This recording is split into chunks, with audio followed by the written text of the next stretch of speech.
Kailangan natin ng bawang, sibuyas, kamatis, and red chili.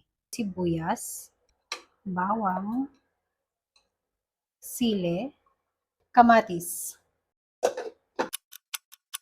So kapag kumukulo na siya, okay na yan, isasalin na natin. After natin pakuluan, didikdikin na natin kamatis, sibuyas, bawang, sili.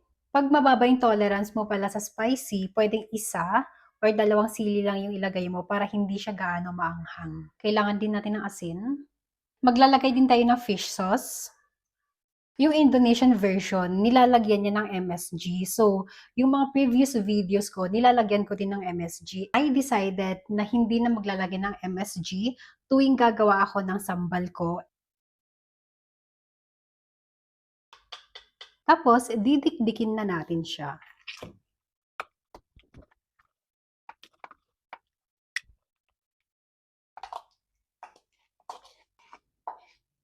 Sa mga nagtatanong pala kung pwedeng i-blender tong sambal, pwedeng-pwede.